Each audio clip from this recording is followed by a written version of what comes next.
Muy buenos días, muy buenas tardes o muy buenas noches, dependiendo a qué hora os estéis conectando. Pues para mí es un honor y es una gran alegría estar de nuevo en la Universidad Popular Carmen de Michelena con todos vosotros, con todos ustedes, para dictar la cuarta conferencia que me habéis invitado a dictar. Porque la primera la dimos hace ya algún tiempo sobre Leonardo Torres Quevedo, el más prodigioso inventor de su tiempo. La segunda sobre Arturo Duperier, mártir y mito de la ciencia española. Uno y otro se desarrollan sus actividades en un marco que solemos llamar la Edad de Plata. Pues sobre eso también dimos una conferencia, la Edad de Plata de la Ciencia Española. Y hoy me habéis llamado para que conmemoremos el Día Internacional de la Mujer y la Niña en la Ciencia 2021 con una conferencia que hemos titulado, supongo que de una manera un tanto sorprendente, ¿verdad? Altamiras, nombre de mujer y matemática también. ¿Preparados? ¿Preparadas? Pues vamos con ello. El índice son 10 apartados, no los voy a repetir ahora, con lo cual ya sabéis, cuando llevemos uno o dos, el tiempo que nos va a ir más o menos quedando. Así que empezamos rápidamente. Primero, en el 140 aniversario del descubrimiento de Altamira. ¿Y eso cuándo sucedió? Bueno, es que no es un único descubrimiento. En 2018, Google le dedicó un doodle al 150 aniversario del descubrimiento de la cueva.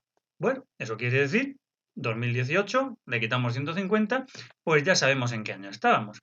Pero es que ese mismo año, 2018, se conmemorarían y se conmemoraron los 139 años del descubrimiento del techo de los polícromos. Y por tanto, pues al año siguiente, claro, en 2019, pues ya convenía pues conmemorar el 140 aniversario del descubrimiento del techo. Pero, ¿de verdad se estaba descubriendo Altamira por haberse descubierto en ese momento el techo de los polícromos? Yo creo que no. Yo creo que es este año que ha terminado y que no hemos podido utilizar para conmemorar adecuadamente muchas efemérides, por ejemplo, los 140 años del descubrimiento de Altamira, que cuando realmente se descubre es cuando Marcelino Sández Outuola nos descubre mediante esta monografía, los breves apuntes de 1880, lo que fue la cueva de Altamira y otras cuevas, el Pendo y demás, en Cantabria, entonces provincia de Santander. Pero en cualquier caso, esto lo que sí permitió es que Google patrocinase la creación de una posible visita virtual al Museo de Altamira y que no tengamos que ir a Santillana del Mar, que es una pena no ir, porque es una maravilla, ¿verdad?, para visitar el museo. Y ya estáis viendo que la pieza que eligen para ilustrar no es un bisonte o una cierva del techo de los polícromos, es una pieza de arte mueble. Parece hueso y parece que tiene unas muescas. Bueno, la pieza completa sería esa que tenéis ahí, las dimensiones también las estáis viendo. ¿Y esto para representar algo que solemos llamar arte? Claro, es que la pieza esa es muy peculiar y además es que no es única. Se integra dentro de un conjunto de 4 piezas con 2 caras cada una de las piezas. Recursividad simbólica y registro matemático.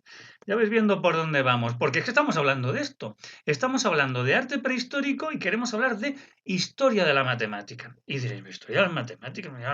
¿Esto qué es, no? Bueno, vamos por partes.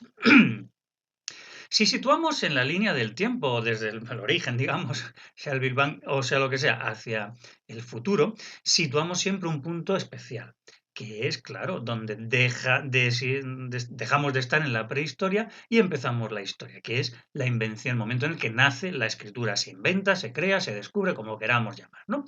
Más o menos en Mesopotamia hace, pues eso, 2000 más o menos 3500 años, ¿no? Y ese es el corte que solemos poner en la línea evolutiva hasta la invención de la escritura prehistoria y a partir de ahí, como ya somos capaces de escribir lo que nos acontece, pues lo llamamos la historia. Bueno, esto es muy simple, habrá que complicarlo, pero en cualquier caso nos da juego, porque efectivamente en cualquier libro de historia de las matemáticas, por ejemplo el de Boyer, pues el primer capítulo de ese libro siempre está dedicado a la matemática en la prehistoria. Y empezaréis a decir, pero los matemáticos de verdad dedican un capítulo de sus libros de historia a la matemática a esto.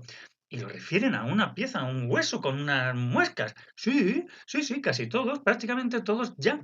Desde luego, los del siglo XX y los que empiezan en el XXI dedican el primer capítulo a la matemática en la prehistoria, sea el hueso de Shango, o sea la placa de Enfer, o lo que sea. Todos los autores dedican ese primer capítulo a esto, el estudio de huesos con muescas. Bien, y diréis, pero los historiadores de la matemática se tiran a la piscina de esa manera y el conferenciante de hoy va más allá e incluso dice, a partir de estas cosas que, bueno, aludiendo a alguien que se apellida Zaslavsky, que las mujeres podrían haber sido las autoras de esas materializaciones del pensamiento matemático y, por tanto, habrían podido ser las primeras matemáticas de la historia.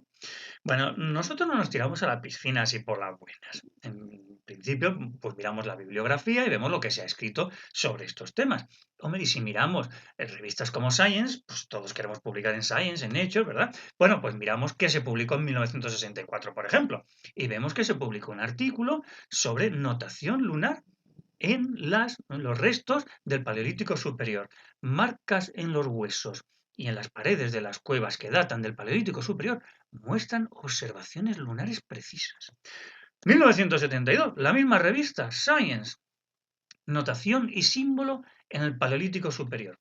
El análisis secuencial microscópico de restos de grabados magdalenienses documentan los posibles orígenes cognitivos de la escritura.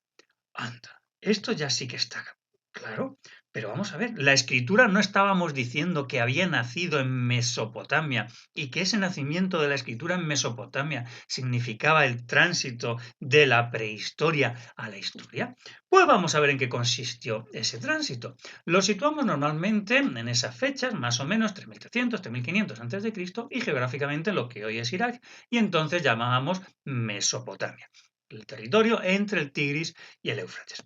¿Y allí qué es lo que encontramos? ¿Por qué decimos que allí nació la escritura? Bueno, pues porque se han encontrado unas tablillas de barro con unos dibujos, llamamos pictogramas, que como hemos podido construir toda la secuencia evolutiva de esos dibujos, cómo se han ido estilizando a lo largo de los siglos, hasta llegar a las épocas en las que ya hay griegos o romanos en el territorio, pues podemos pensar que esa continuidad se ha podido construir y efectivamente se ha hecho.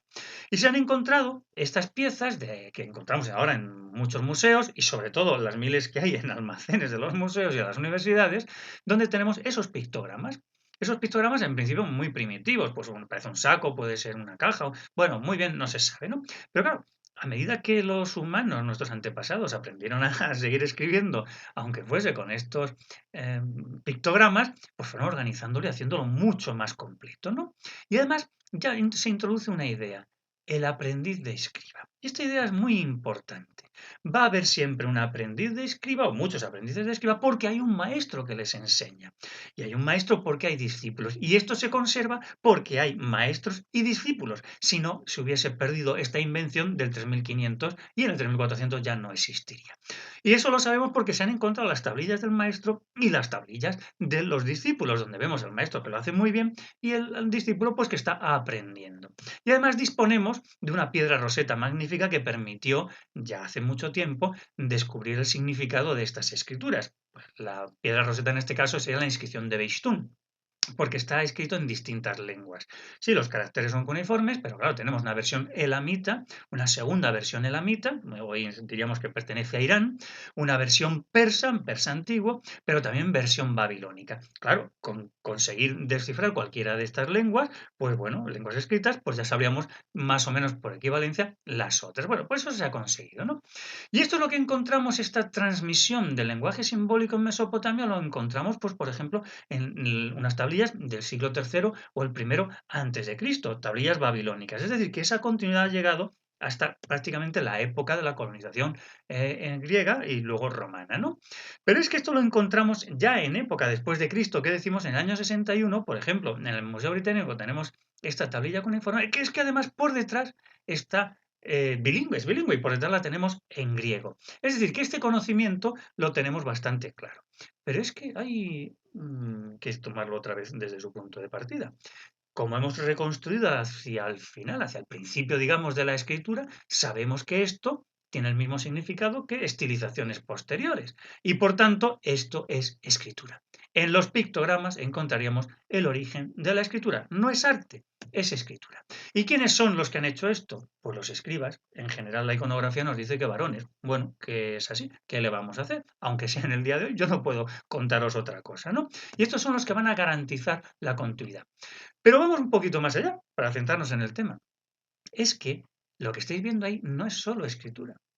Lo que estáis viendo encima de esos pictogramas son los primeros símbolos matemáticos, si los queremos ver así, que se han aceptado. Son las primeras cifras, el primer sistema de numeración escrito, porque la matemática surgió antes que la escritura, incluso que los pictogramas. Sumerios y elamitas, 3500, 3300, fueron capaces de registrar el pensamiento matemático con las primeras cifras escritas que habéis visto. Claro, esas cifras escritas son la evolución de un sistema de numeración anterior, un sistema de numeración material, no con cifras, sino con piezas de barro, cálculos que llamamos cálculi del latín, cálculos de barro, piezas moldeadas de barro que con distintos tamaños y distintas formas tienen distintos valores numéricos, tanto en la parte sumeria como en la parte elamita. ¿Y esto dónde lo encontramos? Pues lo encontramos en unas bolas, en unas burbujas de contabilidad que se conservan en los museos desde hace eso, 2000 más 3500 años. Piezas de distintas formas, distintos tamaños, eso sí, aludiendo ya desde el principio a un sistema de numeración de base 60. Esas serían esas bolas que se utilizarían en Sumeria, en el AM sería algo por el estilo, y se han venido utilizando durante un tiempo como forma de registrar cantidades numéricas. Pero la realidad es que se conservan piezas cuyo significado no se conoce y donde sí hay discontinuidades, pero que están datadas hasta el milenio octavo antes de Cristo. Aquí está el problema de la no continuidad en el relato, en el registro simbólico. Entonces no existe esa continuidad, no decimos que esto es escritura y no decimos que esto sea el primer sistema de escritura de la historia. Y por eso no trasladamos del 3500 al 7000, 7500 antes de Cristo el origen de la escritura. Bien, pues ya vamos por el apartado 4, como quien no quiere la cosa, ¿verdad? Y entonces tenemos que hablar de ese mismo tránsito de la prehistoria hacia la historia, en el caso de la segunda de las grandes civilizaciones, la civilización del Nilo. Bueno, todos sabéis que Egipto no es un país, Egipto es un río, y donde hay río hay agua, donde hay agua hay río, y hay vida. Y si no, pues no hay vida, y el resto es desierto, y aparte, pues puede ser desierto incluso montañoso, ¿no? Y hay dos piedras, llamémosle así, conmemorativas singulares, que tenemos que destacar desde ya. La de la derecha, pues ya sabéis, la piedra roseta, que hemos mencionado antes para referirnos al equivalente mesopotámico, y la de la izquierda, la piedra de los anales, donde están registradas todas las dinastías, bueno, hasta el 2500 más o menos antes de Cristo, es decir, la dinastía primera, la segunda, la tercera, etcétera. Muy bien, pues hay un problema, y es que se han encontrado faraones pertenecientes a una dinastía anterior a la primera. A mí no me gusta hablar de la dinastía cero, me gusta hablar de la menos uno, la menos dos, la menos tres. Bueno, pues digamos que para la primera, pero al otro lado del cero, la primera dinastía, pues sería a la que pertenecerían el faraón Escorpión y el faraón Narmer. Entonces, si vemos la maza del faraón Narmer, pues vemos que tiene dibujos, claro. No es todavía escritura jeroglífica, es esto que es más bien pictográfico también, como estáis viendo. En realidad estáis viendo al faraón, los dioses que lo protegen, el secretario que le está explicando, los esclavos que le abanican y una procesión de las tropas del faraón victoriosas con trofeos. Bueno, pues lo que tenemos en la parte de abajo, en la banda inferior, son las cantidades del botín que han conseguido los ejércitos en esta batalla, colección de batallas con los enemigos, en general, pues sudaneses, ¿no? Entonces tendríamos toros, cabras y prisioneros. ¿Y cuántos toros? Pues esos 4 garabatos que tenéis ahí representan cada uno una centena de millar. En el caso que tenemos a la derecha, pues tendremos 4 centenas de millar también, 2 decenas de millar y 2 miles, ¿no? Bien. Y a la derecha, prisioneros, ¿cuántos? Pues 120.000, bueno, pues con los mismos símbolos. Es decir, que tenemos, antes de que haya escritura jeroglífica, asociada a estos pictogramas, tendríamos un sistema de numeración. El sistema de numeración egipcio no es posicional, es aditivo, de base 10, no es de base 60 como el de los sumerios, y tiene pues un garabato para las unidades, otro para las decenas, para las centenas, etcétera, acumulando hasta 9 unidades o hasta 9 decenas o hasta 9 centenas, pues representamos cualquier número. Bien, este sistema de numeración sí se va a asociar a la escritura jeroglífica con ya las dinastías 1, la 2, la 3, la 4, etcétera, ¿no? Ahí a la derecha tenéis esas cifras, pues en este caso en la estela de Nefertiabet, pues del 2850, y esto mismo se mantiene, porque ya sabéis que los egipcios se repiten a sí mismos prácticamente durante 3000 años, en el 2590, y así hasta la llegada y el dominio de los romanos, ¿no? ¿Y quiénes son los garantes de todo esto? Pues de nuevo, los escribas. Gracias a que hay escuelas de escribas, se va enseñando a las siguientes generaciones estos descubrimientos. Y hay una continuidad en el registro jeroglífico de la escritura y jeroglífico, si queremos llamarlo así, al sistema de numeración jeroglífico. Bueno, pues de nuevo, hay etiquetas predinásticas con los símbolos matemáticos antes de que haya ningún tipo de escritura jeroglífica. De nuevo, en el ámbito del Nilo, como en el del Tigris y el Éufrates, encontramos etiquetas predinásticas con numeración. Es decir, lo matemático vino antes que la escritura. Entonces estamos en el quinto apartado. ¿De qué estamos hablando entonces? ¿De arte? ¿De escritura? Entonces, claro, de alguna manera lo que estamos diciendo es, vamos a analizar la realidad y el registro simbólico del pensamiento. Ahí veis el pensamiento simbólico, que es la expresión usual que se utiliza. Yo creo que eso no existe. Yo creo que lo que existe es el registro simbólico del pensamiento, no el pensamiento simbólico. Pero bueno, es una opinión. En cualquier caso, vemos ahí ese registro simbólico, ¿verdad? Jackson Pollock, Untitled, ¿verdad que sí? Para saber qué es lo que hay registrado ahí, pues tenemos que preguntarle a la cartela que suele acompañar en un museo, este en concreto está en Viena, y a ver qué nos dice, ¿no? Pues Jackson Pollock, que nace en tal sitio, bueno, ¿verdad?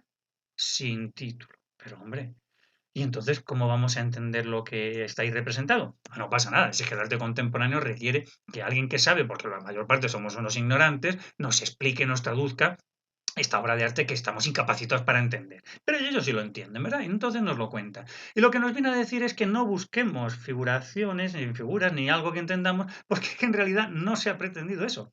Esta es una de las primeras manifestaciones, bueno, sí, podemos llamar de expresionismo abstracto, pero sobre todo de action painting. En la propia acción del pintar estaría la obra de arte.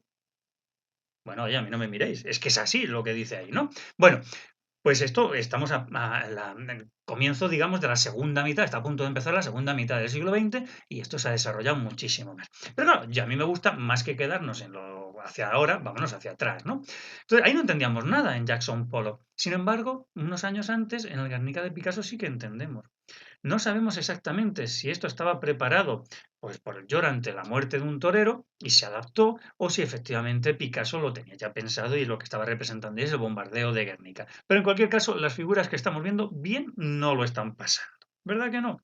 Los niños con la madre, el bollo, esto es un caos. Estamos entendiendo lo atroz de la guerra, el sufrimiento. Hay un mensaje que está trasladando el artista y que nosotros captamos, ¿verdad?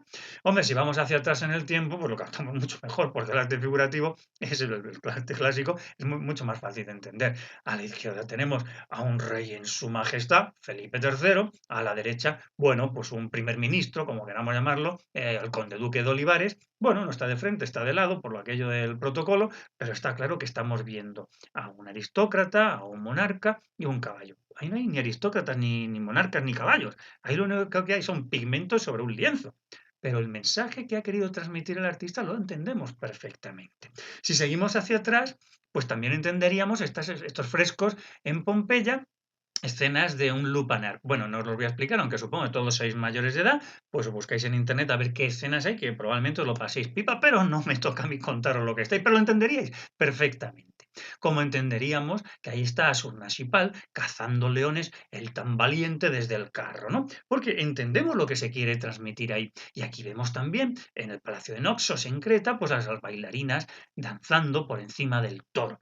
Es un mensaje que se entiende. Y aquí entendemos perfectamente el tránsito de la vida al más allá, escoltados por el dios Halcón, por Horus, etcétera, de la vida a la muerte, el barco que nos lleva al más allá. Es un mensaje que se entiende. Claro que entendemos esta escena de caza.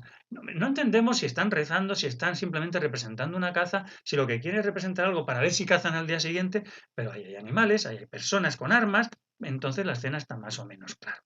Y llegamos a Altamira. Bueno, aquí tenemos bisontes y ciervas, sobre todo bisontes en distintas posiciones, y ciertamente esto es una maravilla. Bueno, no sabemos qué era lo que estaban haciendo ahí, si estaban representando a sus santos o qué, pero bueno, todos vemos bisontes, todos vemos ciervas, todos vemos los animales que están ahí representados sin ningún problema. Como en Tito Bustillo vemos el friso de los caballos, o bueno, la fachada de la pared de los caballos, y estamos viendo perfectamente que esos son caballos. Claro que sí, se entiende perfectamente. Bien. Entonces, el tema que estábamos viendo es, ha habido un registro simbólico que se ha conservado con su continuidad desde los pictogramas hasta la escritura cuneiforme y hasta nuestras escrituras alfabéticas, ¿no? ¿Esto era arte o era escritura? Hemos descubierto que es escritura y que no es arte, digo los pictogramas, por la noción de continuidad. Y entonces a todo eso que le estamos llamando, que acabamos de llamarle arte, ¿por qué lo llamamos arte y no lo llamamos escritura? Quizá porque no hemos entendido todavía su lenguaje. Bueno, pues es otra idea. Y estamos ya en el apartado 6, como veis. Lenguaje matemático en el arte parietal del Paleolítico Superior. Vamos a ver a qué me estoy refiriendo. Si nos vamos a la cueva de la Pileta, en Málaga, por ejemplo, pues vemos un uro. Y luego vemos pues esos trazos que no sabemos qué están diciendo. Hombre, con sentido del humor el guía puede decirnos, hombre, es que nosotros los andaluces ya éramos toreros en el Paleolítico Superior. Bueno, teniendo en cuenta el tamaño de ese uro, no creo que nadie se atreviese a intentar ponerle las banderillas. Pero bueno, da juego como humor y como introducción, ¿no? Pero a mí eso no me interesa, porque estamos viendo perfectamente el uro y pues ya está, ya lo entendemos. Es figurativo, se entiende la figura perfectamente. Yo quiero que veáis esto. No sabemos lo que es. No sabemos lo que es. Un signo abstracto, nos dirían. Bueno, un aspa, una cruz, no sabemos lo que es. Esto de aquí tampoco sabemos lo que es. Pero vamos a jugar un momentín, sin decir nada, en silencio. Vamos a ver qué es lo que hay. Veis que hay dos bandas de mensaje simbólico, ¿verdad? Pues vamos a ver lo que hay en la banda de arriba y yo voy a representar el mismo concepto, pero con gestos, con aritmética corporal. Mirad esta mano. ¿Qué tiene en común esto que yo he hecho y eso que estáis viendo ahí? Vamos con la segunda de las líneas. No voy a decir nada. Aritmética corporal. Voy a mover mis manos nada más. Efectivamente, hay una correspondencia uno a uno entre cada uno de estos dedos que he levantado y cada una de esas rayas. ¿Es casualidad que la persona que ha registrado simbólicamente su pensamiento haya registrado ahí arte o es más bien un registro matemático, un registro contable? Porque qué casualidad. 5 claviformes que se pueden llamar los que aparecen arriba, 10 claviformes los que aparecen abajo. ¿Se ha registrado arte o se ha registrado matemáticas? Vais viendo por dónde vamos, ¿no? Si nos dejasen entrar en la cueva de Altamira, pues todos querríamos ir a ver, claro, por supuesto, a los bisontes, solo faltaba, ¿verdad? Pues yo no. Bueno, debe ser porque ya los he visto, pero bueno, al natural, antes de que cerrasen la cueva. Pero claro que lo queremos ver todos, pero yo casi preferiría que me dejasen entrar en esta galería lateral. Porque estáis viendo a la izquierda, en colores rojos, unos símbolos. No es una cierva, no es un bisonte, no es un caballo. No, no, no, no, no, no. Son signos abstractos. Pero voy a hacer de nuevo un gesto. Voy a mover los dedos de esta mano y a ver si encontréis una cierta relación entre los dedos de esta mano y eso que veis ahí.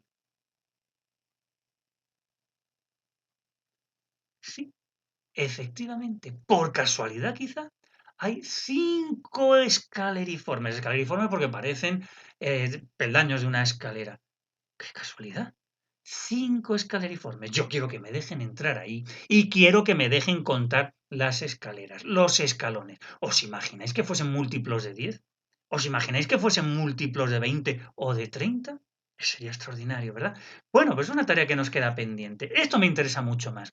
Como me interesaría ver estos que llaman tectiformes, porque estáis viendo que han combinado los escaleriformes con otras, bueno, llamémosle redes, retículas, bueno, no se sabe muy bien lo que es. Y esto es lo que hay, esto está en la cueva de Altamira. Pero es que si me voy a la cueva del Castillo, que ya no está en las proximidades del Valle del Besaya, sino que está en el Valle del Pas, es decir, que no están al lado, pues es que encontramos algo muy parecido. Esto ya es casualidad, ¿verdad? En colores ocres, los dos, rojos.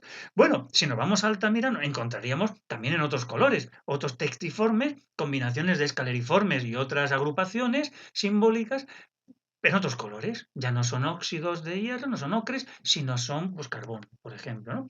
Nos volvemos al Pas, la cueva de las chimeneas, y nos encontraríamos algo, bueno, ahora más rectangular. Y así sucesivamente. ¿Ves que si nos trasladamos a Brasil y nos vamos a Minas Gerais, nos encontramos con, bueno, tiene una estética distinta, pero bueno, también lo llamamos textiformes. Obviamente no pueden estar en comunicación los del Paleolítico Superior de Brasil con los del Paleolítico Superior de la cornisa cantábrica. Pero de alguna manera han llegado a formas de registro simbólico del pensamiento muy parecidas. Vamos con otros signos abstractos. Vamos a la cueva del Pindal, que está, bueno, en cuanto salimos de Cantabria, entramos en Asturias o en Asturias antes de entrar en Cantabria, a las orillas de un acantilado. Y nos encontramos, pues, puntos y nos encontramos claviformes. Pasamos a Cantabria, muy cerquita. Es un paseo, andando pues nos llevaría unas cuantas horas, por supuesto. Pero nos encontramos esas series de puntos. A ver, cerrad los ojos, por favor, los que me estáis viendo. Sin los ojos, sin mirar. ¿Cuántas hileras de puntos creéis que están así en esa zona horizontal de trazos punteados? ¿Abrimos los ojos? Sí, 5. Otra vez. ¡Qué casualidad! Bueno, me gustaría, veis que se han difuminado muchos, yo creo que ahora todavía están peor, pero bueno, a mí me gustaría contarlo, tenerlo bien, bien, bien, una fotografía de altísima definición, o subirme ahí arriba y estar estudiando a ver cuántas hay, porque hay 5. Es decir, lo que hayan querido representar, que no sabemos, tiene toda la pinta que están contando algo, lo han agrupado en 5 hileras, 5 dedos de la mano, 5 hileras. Bueno, a la izquierda teníamos más o menos lo mismo, pero se ve todavía peor. ¿Estáis viendo cómo tenemos que mirar al arte prehistórico de otra manera? Ya no tanto como arte, sino como registro del pensamiento matemático. Porque si nos volvemos a la cueva del castillo y nos centramos en el panel de los signos, que este es el que yo quiero que me enseñen cuando voy a la cueva del castillo y no las siluetas de más animales, ya las estoy viendo. Sí, por aquí el lomo, por aquí la pata, aquí el sexo. No, no, enséñame esto. Porque sin mirar, cerramos los ojos, por favor, las hileras de puntos, que ya no estamos en Chufín, estamos en el castillo. Las hileras de puntos, ¿cuántas hileras estaréis viendo? ¿Abrimos los ojos? Claro, 5. Las han vuelto a agrupar de 5 en 5. No pueden ser las mismas personas. Pero lo que sí está claro es que las personas que vivían, porque hay distancias en el tiempo y en el espacio, hay una forma de registrar el pensamiento, y esto para mí está claro que es simbólico matemático, más o menos común en toda la cornisa cantábrica. Estáis viendo más tectiformes también, ¿no? Esas series de 5 hileras de puntos que también habría que contar, a ver de qué son múltiplos en su caso, ¿no? Bien. Por supuesto, encontramos otros garabatos cuyo significado no conocemos. Son claviformes, son antropomorfos, son fases de la luna. Claro, encontraríamos incluso eso, no sabemos si es un salmón, lo cual nos apetece mucho más porque es arte figurativo, por tanto es arte, que sea la luna, bueno, no estaría mal en un cuarto creciente o lo que fuese, pero normalmente decimos que es un salmónido, ¿no? Bueno, esta idea de intentar entender lo que es abstracto, lo que no es figurativo, está pues desde los orígenes de la prehistoria, por ejemplo, en las cuevas de la región cantábrica del río Ibre y el Abate Breuil, de 1911, ¿no? Donde hacen calcos de montones de estas formas de representación abstracta, a ver si encontramos pues un patrón, porque lo ven en distintas cuevas, ¿no? Obviamente, por el pudor de la época, pues llamaron campaniformes a esas figuras que hoy llamaríamos más bien vulviformes, ¿no? Pero en cualquier caso se ve que tienen mucho interés por estudiar los tectiformes, qué significado podrían tener. Los organizan, los calcan, bueno, lo van describiendo. Esto era, como había habido continuidad, escritura. Esto no ha habido continuidad y por tanto no lo llamamos escritura. Pero si estos pictogramas son el origen de la escritura, ¿no seríamos capaces, quizá, de reconstruir hacia atrás hasta esto y convertir esto también en escritura? Ah, bueno, pues seguimos pensando. Esta idea que os anunciaba antes, trabajos en Science de 1964, de Alexander Marshak, sobre las notaciones lunares, bueno, lo hemos anunciado, pero ahora vamos a ver en qué consistían, ¿no? Bueno, aunque los españoles no contamos estas cosas y tienen que venir los americanos, los ingleses o los franceses a descubrirnos lo que tenemos en nuestras cuevas, en nuestros abrigos, esto está en Asturias, en el abrigo de la viña. Y lo que estáis viendo, el calco que hace Alexander Marshak, ahí lo veis en la portada del artículo a la izquierda, pero está dentro también, por supuesto, pues aparece una especie de individuo reflexivo. ¿Cerramos los ojos? ¿Cerramos todos los ojos cerrados, no hay nadie con los ojos abiertos mirando, ¿verdad? ¿Cuántos puntos creéis que hay alrededor de esa persona reflexiva, de esa persona que está pensando? No abráis los ojos, seguid intentando pensar la imagen que teníais antes de que yo os dijese que cerraseis los ojos. Abrimos los ojos, sin contar. ¿Cuántos creéis que hay? Sí, 30 puntos exactamente. Claro, si ya nos estaban haciendo notaciones lunares. Bueno, ya sabemos que un mes lunar no dura 30 días. Un mes lunar dura 20, lunación dura 29 días y medio, casi más o menos, ¿verdad? Redondeando 30. ¡Qué casualidad! 30 puntos alrededor de un individuo reflexivo y además no están alineados. Hace una especie de bucle. ¿Estarían intentando representar no solo un mes lunar, sino incluso las fases de la luna? Con la época de, bueno, llamémosle luna llena o luna nueva. No sé, pero podría ser, ¿verdad? Claro, claro que podría ser. Pero es que nos vamos de Asturias a Lascaux, en la Dordoña, y nos encontramos ese caballo. Cerramos los ojos de nuevo, todo el mundo cerrando los ojos, ¿bien? Y pensando cuántos puntos negros había debajo de ese caballo prehistórico. Bueno, abrimos los ojos. ¿Contamos cuántos hay? Sí, 30. Y además, como veis, hace un bucle debajo del pecho del caballo, más o menos, de las patas delanteras. Hace un bucle también. ¿Estaban relacionados los del abrigo de la viña con los de la Dordoña? No es un paseíto ya de un ratito, ¿verdad que no? Pues seguimos buscando cuevas, porque nos volvemos a Cantabria. Y ahora nos vamos a la cueva del castillo otra vez. Y de nuevo, que no os enseñen más caballos y más ciervas, o más, porque no, lo que queremos es ver, por ejemplo, la galería de los discos. ¿Y qué tenemos en la galería de los discos? Pues aquí estáis viendo otra vez esa serie de puntos y de nuevo otro loop, otro bucle que parece que hace. Bueno, vamos con el calco que hicieron el Abate Breuil y del Río. Nos fijamos en la línea de puntos y cerramos los ojos nuevamente. Cerramos los ojos y contamos mentalmente cuántos puntos había ahí abajo en esa horizontal más el bucle.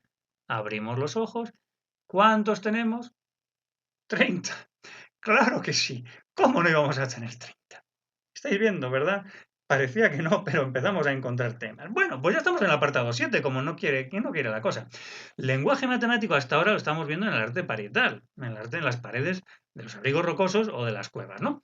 Pero vamos al arte portable, al arte mobiliar, al arte mueble, el que podemos portar, mover, ¿vale? Y vamos a definir lo que le llamamos la cota Marshall, ¿no?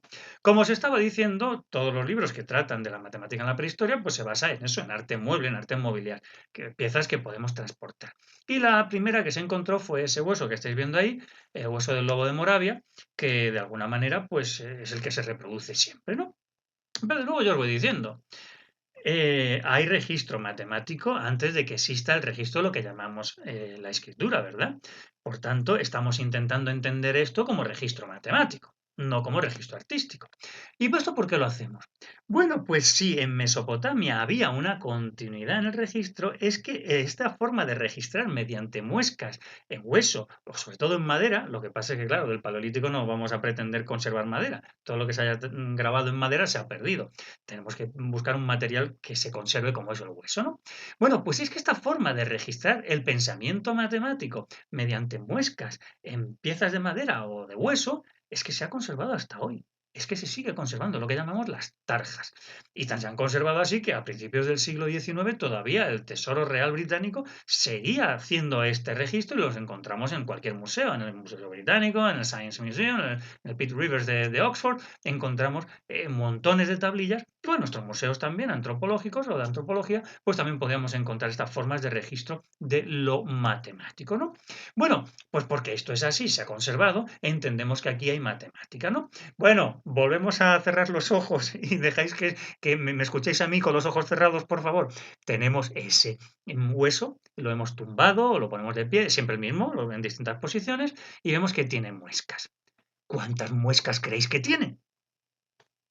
Abrimos los ojos. Pues vemos que hay dos rayas, insisto, es el mismo hueso siempre, a la izquierda en vertical es el mismo hueso, luego en distintas miradas, y en horizontal también es el mismo hueso, lo único que pasa que entre medias no es el hueso, sino es alguien que se ha dedicado a dibujar lo que no existe en el hueso. Vamos a ver lo que existe en el hueso. En el hueso existen dos muescas más largas, en la parte central más o menos del hueso, y hacia arriba tenemos Pues 30 muescas, claro, ¿cómo iba a ser? Pues tenía que estar el 30, claro. Y hacia abajo, bueno, no llegamos a 30, son solo 25, bueno, se acabó, se cansó, se murió, no sabemos, ¿no? Y en horizontal lo mismo. No hagáis caso si en algún libro oís que están o leéis que esas muescas estaban agrupadas de 5 en 5 y que, pues no, lo de en medio es una recreación que no se corresponde con la realidad. Pero en cualquier caso, no es casualidad que sea múltiplo de 5, 30 para arriba y 25 para abajo, ¿no? Bueno, pues esto es lo que nos cuentan en los libros al principio. Los primeros libros de historia de la matemática, pues nos hacían este relato, ¿no? Bueno, a medida que han ido pasando las investigaciones, pues han ido apareciendo muchos más y en la historia universal de las cifras de IFRA, que tiene casi 2000 páginas, pues aparecen muchos huesos. Y sobre todo aparece el asta de Brasenpuy, ni más ni menos, ¿no? Y a mí me gusta preguntar, las cifras las hemos puesto los humanos del siglo XXI, o del 20 del 21, ¿no? Lo que hay en el asta, en ese cuerno, son muescas. Pero qué casualidad, es que hay una horizontal, 3, 5, 7 y 9 muescas. No hay 2, 4, 6 ni 8.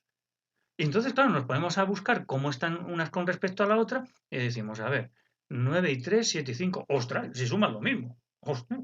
Bueno, a 9 le quito 7 y a 5 le quito 3. ¡Ay! Que restan lo mismo. Y a 3 le sumo 9 y a 5 le sumo 7 y que suman lo mismo. Todo esto de verdad estaba en la mente de este magdaleniense francés, por llamarlo así, francés más o menos, este asta de Brasenpuy, que hizo este asta de Brasenpuy. Bueno, no lo sabemos, pero desde luego parece que hay un pensamiento matemático implícito, ¿no? Bueno, esta idea se reproduce una y otra vez en la literatura y encontramos, por ejemplo, en el libro de Scarre sobre Cronos, pues cómo interpreta esta placa que viene a ocupar esto, es así de pequeñita, de omóplato de cierva, que tiene pues muchas rayitas y que un psiquiatra podría decir, bueno, esto es una persona con un problema psiquiátrico, pues sea esquizofrenia o no sé, porque alguien que esté ahí insistentemente grabando, claro, los historiadores matemáticos dicen, no, quita. O sea, aquí lo que hay registrado es un calendario. Y lo ponen por escrito. Los españoles no nos atrevemos a decir estas cosas, pero ante esto los franceses o los americanos escribirían sin ningún problema que como esto pues hay más de 1000 incisiones, aunque esté roto y no hay manera de saber cuánto, bueno, da lo mismo. Aquí hay un orden que nos sugiere que están agrupadas por año, no están de 365 en 365, pero bueno, da lo mismo. Se pone por escrito porque ya está asumido por la comunidad científica internacional que tenemos que buscar registro matemático y no entender esto como historia del arte. Bien, pero es que esto lo encontramos incluso en instrumentos musicales. Esto es una bramadera, churinga o zumbadera.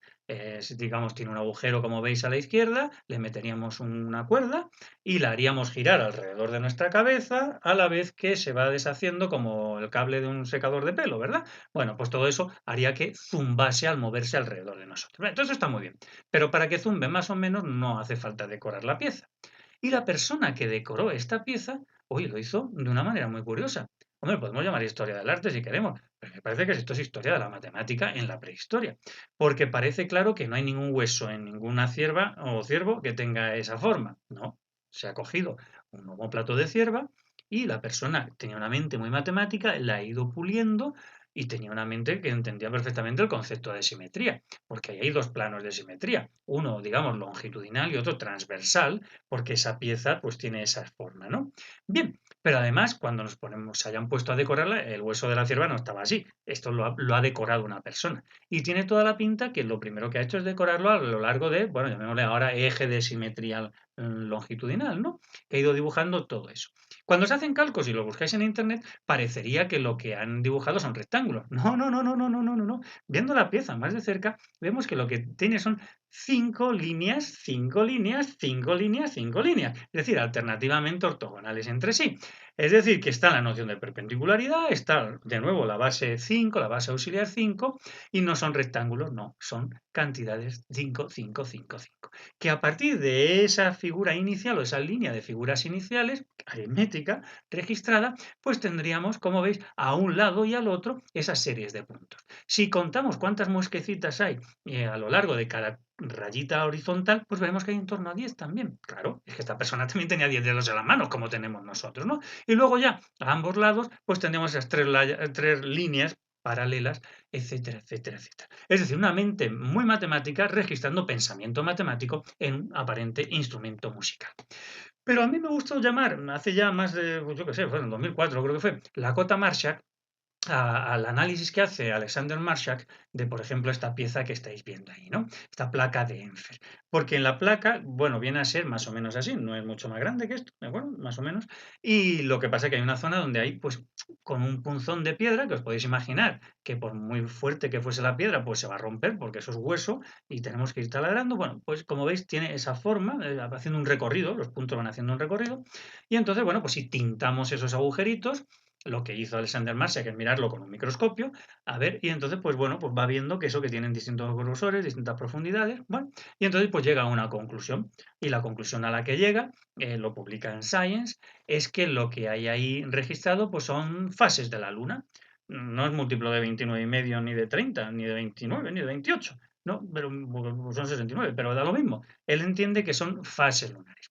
Y bueno, pues ha tenido mucho éxito porque se ha convertido en la pieza, pues las otras ya estaban muy vistas, que adorna, digamos, ilustra, pues el capítulo del libro de Grattan Guinness, uno de los últimos libros importantes de historia de la matemática antes de fallecer Ivor Grattan Guinness, ¿no? Y como veis ahí, claro, sí, el asunto que está planteándonos es que hay fases de la Luna porque con el microscopio ha visto los distintos grosores. Claro, si miráis en Internet, pues esto ha sido muy criticado. Porque claro, si lo que estamos hablando es de un emisor de un mensaje simbólico y un receptor, y para entender el mensaje que el emisor quiere darnos necesitamos un microscopio, pues en el Paleolítico superior pues tenemos un problema, porque no hay microscopios, obviamente, ¿no? Entonces se le ha criticado muchísimo a Alexander Marshak por hacer todas esas presuposiciones, ¿no? Porque aparte eso de las fases, claro, si estamos haciendo con un punzón se nos va a romper. O sea que muchas veces pretender una exactitud en el grosor para decir que de aquí a aquí hay una fase lunar y de aquí a aquí pues va a otra fase, pues es una exageración. Yo por eso lo llamé la cota Marshak, porque efectivamente es quizá el que más se ha atrevido. Pues como quien no quiere la cosa, estamos en el punto octavo. Lenguaje simbólico o escritura en el Paleolítico Superior no europeo. Porque claro, los que me estáis escuchando, estábamos hablando del origen de la escritura y eso no había sucedido en Europa. Porque Irak no está en Europa, ¿verdad que no? Hemos hablado de Irak, eso es Asia, ¿vale? Asia Menor, o como queramos, próxima a nosotros, sí, muy bien, pero eso es Asia. Y Alejandría, Egipto en general, eso es África. Lo tenemos claro, ¿no? Esto era arte o era escritura. Bueno, pues la idea esta que estamos planteando por supuesto, está en la mente de los prehistoriadores. Cuando se quiso organizar, primero en Cantabria, luego vino el Museo Arqueológico Nacional, etcétera, bueno, una exposición preciosa, maravillosa, sobre el arte mueble del Paleolítico de Cantabria y el contexto en el que estaba, pues le pusieron ese título tan maravilloso, La materia del lenguaje prehistórico. Claro, si queremos saber qué lenguaje simbólico utilizaban en la prehistoria, tenemos que ir a las piezas de arte mueble porque es un lenguaje material o materializado, porque no tenemos a las personas que lo hicieron que nos puedan decir en qué consistía. Claro, toda esta idea está en tesis como la de Genevieve von Pretzinger, que nos hizo una tesina, alguna tesis doctoral, intentando encontrar qué significado podían tener esos símbolos que son comunes en la mayor parte de las cuevas, en principio en Francia, luego lo ha ampliado, ¿no? Y esta idea tan eurocéntrica, pues nosotros caímos también en ese, no, no era un error, era un punto de partida, el estudiar la prehistoria de la matemática y la mente moderna es desde esa perspectiva, pensamiento matemático y recursividad en el Paleolítico franco-cantábrico. Y lo publicamos en 2010 y lo tenéis en internet, ¿no? Y esta misma idea es la que estaba en esta exposición que comisarió Jill Cook en el Museo Británico, creo que fue en el año 12 o por ahí, 13, por ahí lo tenéis en algún sitio, ¿no? Sí, en el año 13 eh, que luego vino a Santander en ese verano del año 13, que hablaba de eso, de la llegada de la mente moderna a Europa en general, ¿no? Claro, la Ice Age que le llaman ellos, nosotros la edad de piedra, ellos Ice Age, la edad de hielo, las épocas glaciares e interglaciares, ¿no? Pero esta idea es la que estaba pensándose. Ha llegado la mente moderna a Europa y en Europa ha empezado a pintar, ha empezado a registrar, ha empezado pues a registrar simbólicamente el pensamiento. Y claro, eso es un error. Porque los que me estáis escuchando os creéis que sois europeos. Y muchos diréis, no, yo soy europeo y además soy blanco. Pues estáis muy equivocados. Sois, yo también, africanos. Y somos africanos negros. Lo único que ha sucedido es que nos hemos ido blanqueando. Porque nuestra especie no es europea. Nuestra especie es africana. Somos africanos. Y eso nos lo dicen los científicos hoy. Así que esa perspectiva eurocéntrica hay que ir mejorándola. Pero por otro lado, es que hablar de razas, eso pues está claro que científicamente no tiene sentido, porque solo somos una raza especie, como queramos llamarlo así. la especie humana. Eso es lo que nos dicen. No existen las razas, existe la especie. Y desde esa perspectiva de la especie es de la que tenemos que analizar qué es eso de la mente moderna. Porque la mente moderna es la mente de la especie humana. Y cualquiera de los humanos que estéis viendo en esa imagen, sea un aborigen australiano, sea un pigmeo africano, sea un quechua o aymara, sea un esquimal, todos pertenecemos a la misma especie.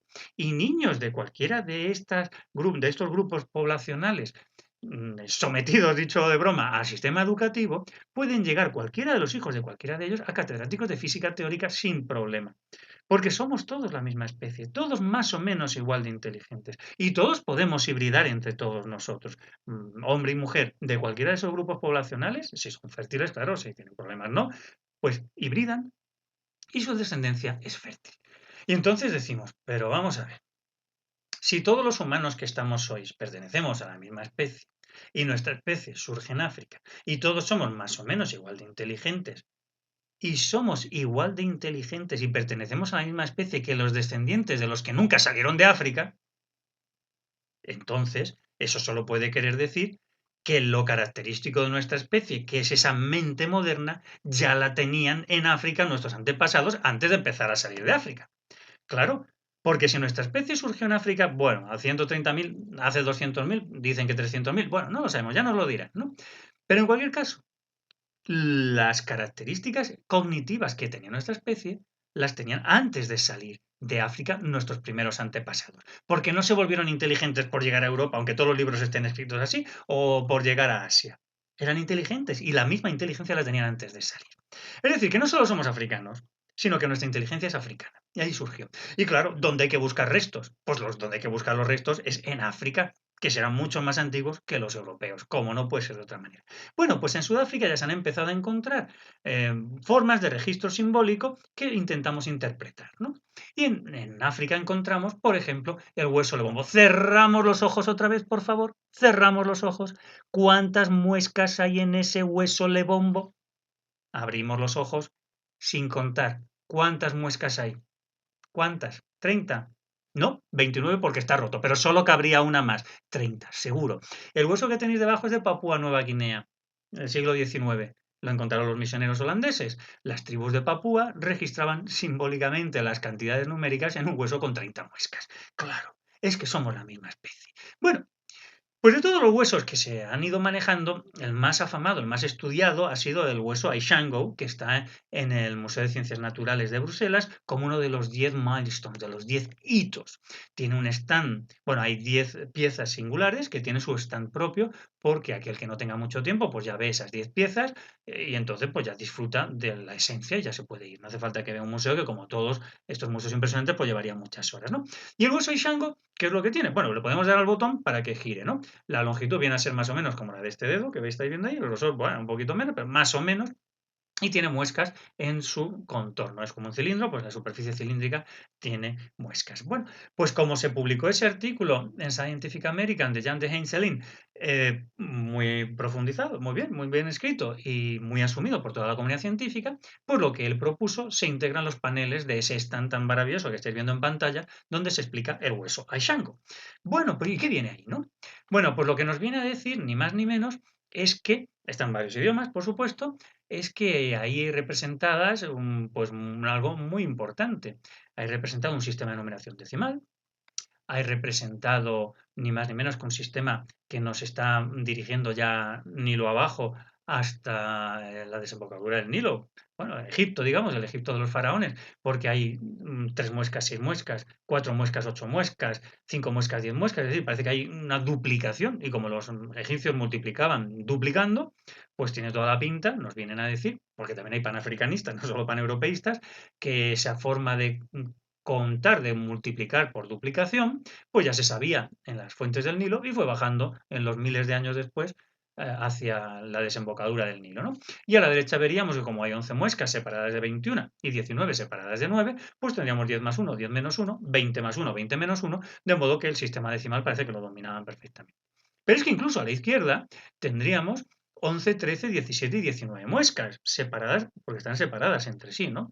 Y por tanto, pues lo que dice Jan de Heinzelin, de verdad, que lo dice, que ahora lo vamos a ver, es que esta tribu en Ashango, pues dominaba el concepto de número primo, ni más ni menos, porque claro, como 11, 13, 17 y 19 son los números primos entre el 10 y el 20, pues debían tener un algoritmo para la división o algo así, porque si no, ya me contaréis, ¿no?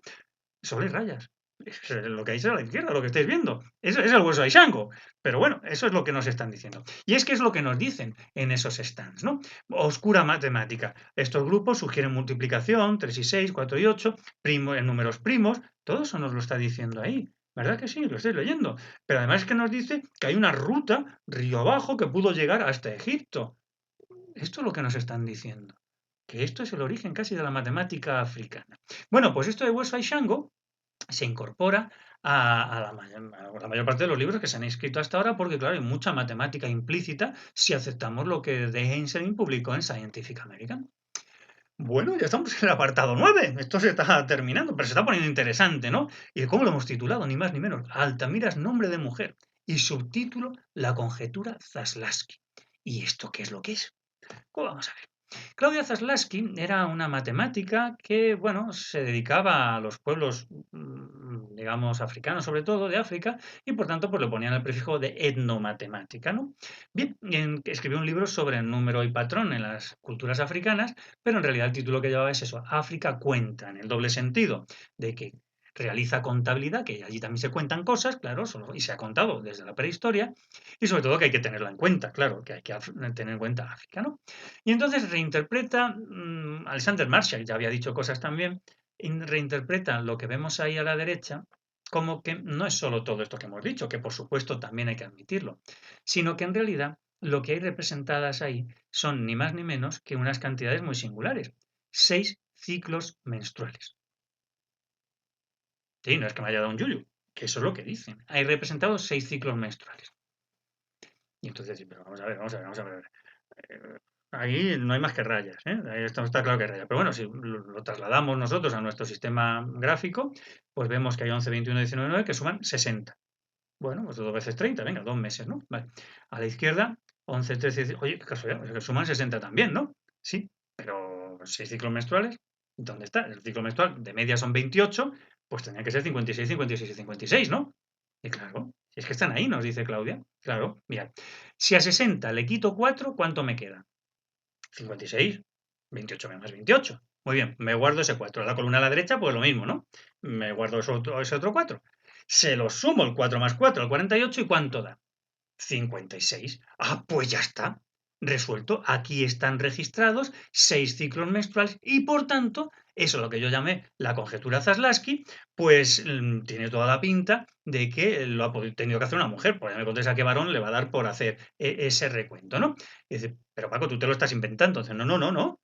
Si está aquí en este newsletter que podéis, el International Study Group on Ethnomathematics, lo pone, ¿no? Las mujeres como las primeras matemáticas. Claudia Zaslavsky. Y nos lo cuenta, ¿sí? Las mujeres, por supuesto, fueron las primeras matemáticas. Claro que sí. Pero vamos a ver, ¿quién sino una mujer intentando llevar sus ciclos, la contabilidad de sus ciclos, necesita un calendario lunar como este? Claro. Bueno, pues esto es a lo que yo llamé la conjetura Zaslavsky. Porque el hecho de presuponer que eso lo ha hecho una mujer, bueno, pues es un poco aventurado, pero es muy potente, porque nos hace pensar y mirar al arte prehistórico de una manera totalmente distinta. Entonces, al ver esto, pues yo dije, no, esto vamos a tener que estudiarlo más en serio, porque eso suceda con una sola pieza, pues puede ser mera casualidad. Entonces yo creo que lo que convendría es estudiar muchas más piezas para ver si refutamos la hipótesis, la conjetura de Claudia Zaslavsky, o la podemos corroborar apreciablemente, ¿no? Y entonces yo me puse a pensar y dije, vamos a ver, las piezas más interesantes para los prehistóricos, pues son los colgantes, porque son objetos de adorno, porque el resto de las piezas, pues no tienen una utilidad, pero es que el colgante está hecho para llevarlo contigo. Y estos pueblos que están, o estas tribus que están migrando continuamente, lo que se llevan es muy preciado, porque todo lo que cargues contigo, pues te está molestando o te quita, no sé, posibilidades, ¿no? Entonces, los colgantes son muy valiosos para ellos. Pues vamos a estudiar los colgantes. Y vamos a estudiar los colgantes que tengan decoración parecida. Bueno, pues nos ponemos a estudiar distintos colgantes y esto es sorprendente. Si miramos el colgante de Morín, cerramos los ojos otra vez. ¿Cuántas muescas tiene el colgante de Morín a los lados? Abrimos los ojos, claro, en torno a 30. 30 tiene. Esto está en el Museo de Altamira, en Santiago del Mar. Tanto entusiasma esto que Soledad Corchón en su tesis y luego en el libro que se publica llama también colgantes a estas piezas que se encontraron en Las Caldas, en Asturias. Realmente no tienen el agujero hecho, pero bueno, probablemente pues, se quisiera hacer un agujero en su momento. Claro, están tan destrozadas que no podemos contar a ver cuántas muescas hay, ¿no? Y no podemos encontrar patrones de los que estamos buscando. Pero la idea sí está subyaciendo, ahí estamos buscando, ¿no? Si vamos al Museo de Prehistoria y Arqueología de Cantabria y miramos esos caninos, pues puede ser de ciervo, de lobo, lo que sea, y miramos la decoración que tienen, onda, es que casi siempre tienen esa decoración, de nuevo, con forma de muescas. Y qué casualidad, si nos ponemos a contar cuántos suelen registrar más o menos, cuántas muescas suele haber. Pues sí, en torno a 30. Y dice, oye, si es que lo mismo hasta sí tiene razón Claudia Zaslaski, y lo mismo las mujeres fueron las primeras en registrar el pensamiento matemático. Bueno, pues distintos autores, por ejemplo, Esteban Álvarez Fernández hizo la tesis sobre todo lo que hay de arte mueble en la cornisa cantábrica y más allá, y volvió luego en artículos a estudiar pues más piezas que se encontraron allí, ¿no? Y en concreto encontró una de estas piezas, un canino, que tiene exactamente 28 muescas, ¿no? Que ya es casualidad. Yo busco más las treintenas, que se abunda más, pero esa tenía 28. Bueno, pues todo esto está muy bien, pero lo mejor no es eso porque esas son piezas más o menos individuales. Pero es que en el Museo de Altamira hay una cosa mucho mejor. Hay 4 piezas, con 2 caras cada pieza. Y esto ya es distinto, porque los humanos tenemos una capacidad que parece que no tenía Neandertal, pero Sapiens sapiens sí tiene, que es la capacidad de pensamiento recursivo. Desde la perspectiva matemática, esto se puede entender con, por ejemplo, la doble aproximación al concepto de número, el número natural. La aproximación ordinal, el orden, primero, segundo, tercero, cuarto, quinto, y la aproximación cardinal, la cantidad, el cardinal del conjunto, ¿no? Bueno, pues esto no está en otras mentes, está en nuestras mentes, en la mente de nuestra especie. También la recursividad lo encontraríamos, por ejemplo, en la noción de subconjuntos de un conjunto. Y desde la asignatura de lengua, por llamarlo así, la noción de oración subordinada dentro de otra oración, oraciones copulativas, etcétera. Bueno, estas son manifestaciones del pensamiento recursivo que solo tiene nuestra especie. Pues bien, estas 4 piezas de Altamira son esa manifestación y de momento quizá la única. Y ha llamado la atención mucho a los prehistoriadores. Esta idea no la cuentan así, eso lo hemos contado nosotros en un artículo ese que habéis visto de 2010, ¿no? La noción esta de recursividad aplicada a estas 4 piezas. Cuando Breuil y Obermayer analizan el yacimiento de Altamira y publican los resultados, pues lo único que hacen es destacarlas, claro, las 4 piezas, y decirnos, bueno, colgantes perforados pensaban que eran de marfil, ¿no? Las medidas que tienen, nivel solutrense, bueno, para datarlo de verdad habría que hacerles un agujero bueno, entonces eso no se va a hacer, pero bueno, digamos que siguen siendo solutrense, venga, de acuerdo, muy bien. Cuando Barandiarán hace el catálogo de todo el arte mueble de la cornisa cantábrica, pues no dice mucho más que ponerle el nombre, al de Altamira, o un 12, 13, 14, bueno, 15, venga, vale, pero bueno, sigue siendo de marfil y no intenta decirnos qué es lo que hay ahí contenido, ¿no?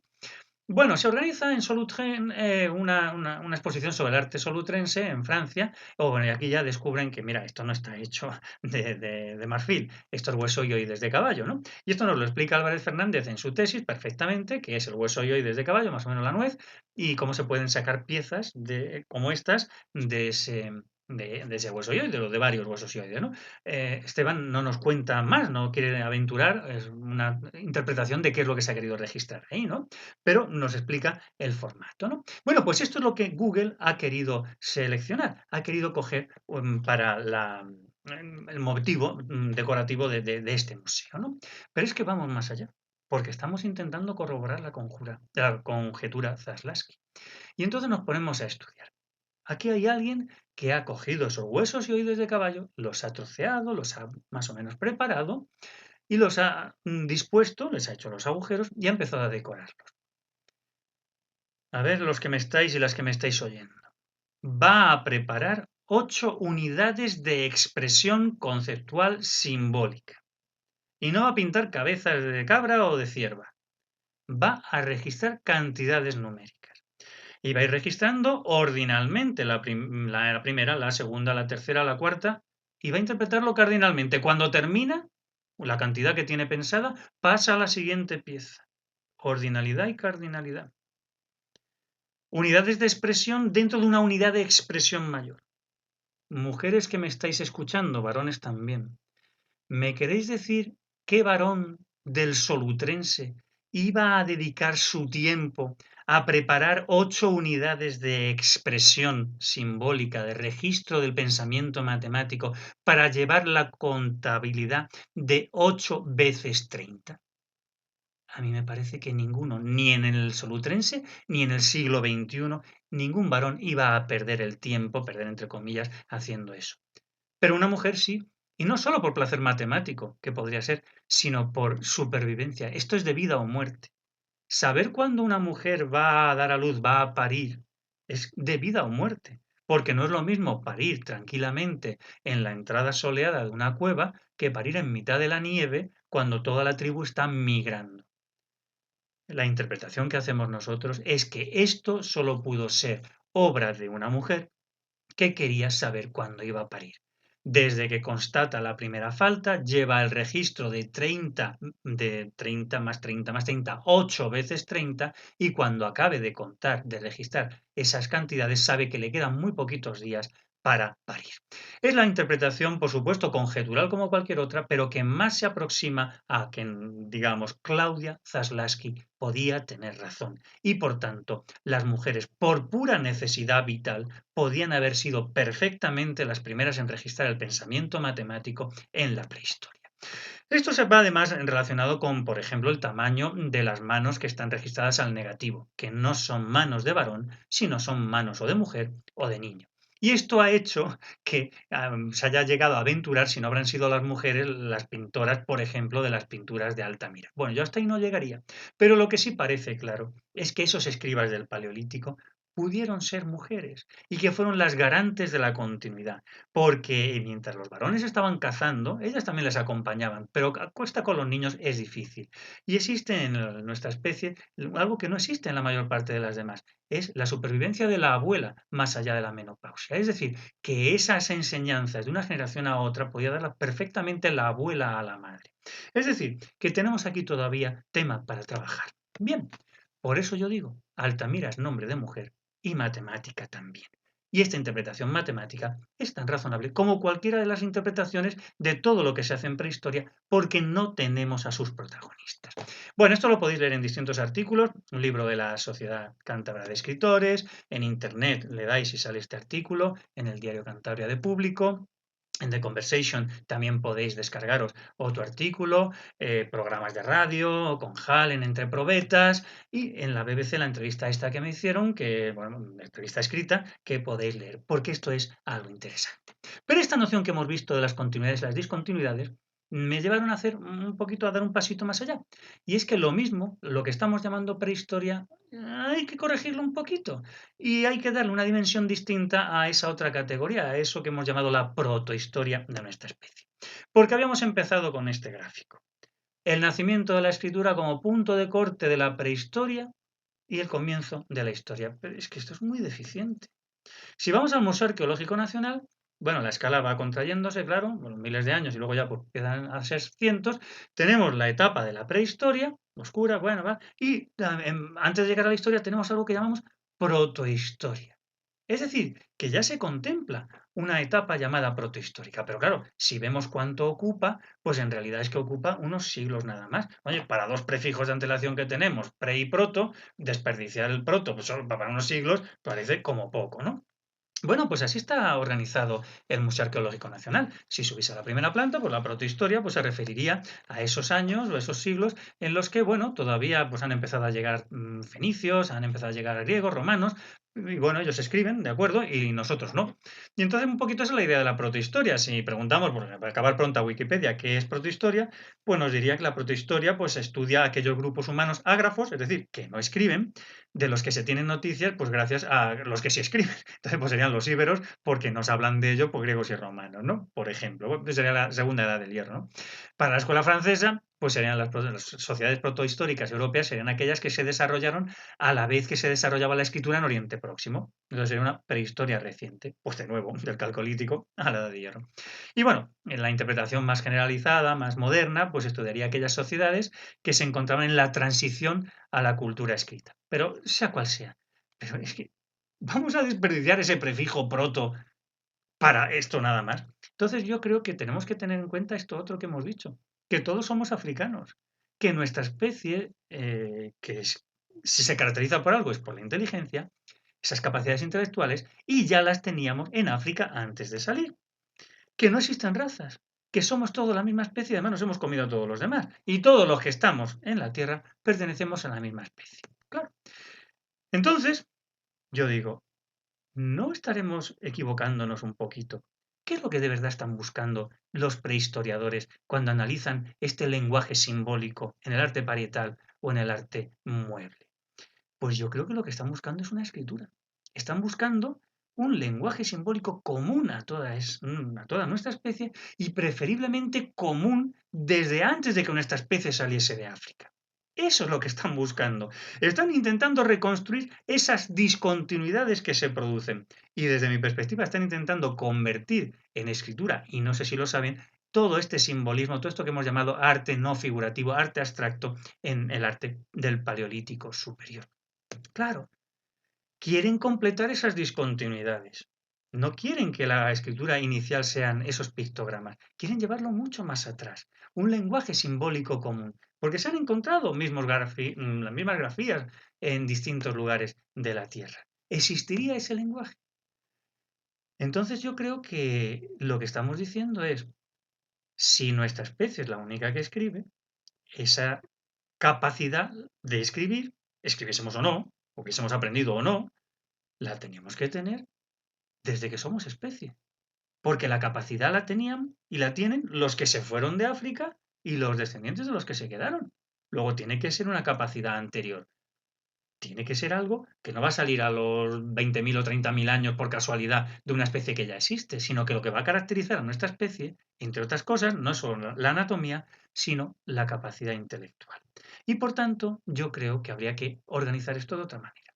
Y habría que llamar prehistoria al periodo evolutivo desde que aparece el género Homo hasta que aparece nuestra especie.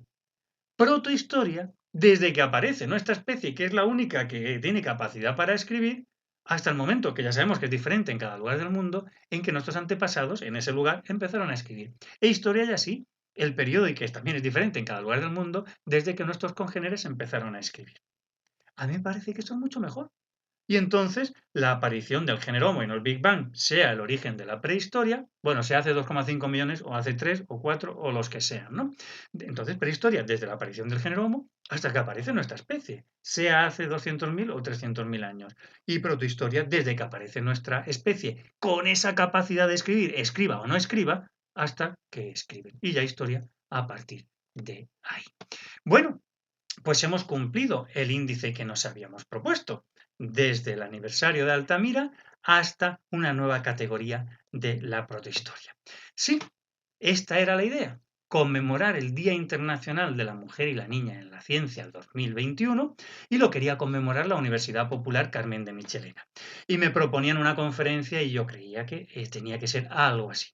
Hemos juntado arte, hemos juntado matemáticas, bueno, yo creo que hemos aportado una visión bueno, pues como todas las que se hacen hacia la prehistoria, razonable, plausible, y hemos conseguido trasladar el homenaje a la mujer y la niña en la ciencia hasta los orígenes del registro simbólico del pensamiento, que quizá, probablemente, si Claudia Zaslavsky tenía razón y nuestras interpretaciones son correctas, habría que llevar a las mujeres. Así que, colorín colorado, esta conferencia se ha terminado. Muchas gracias.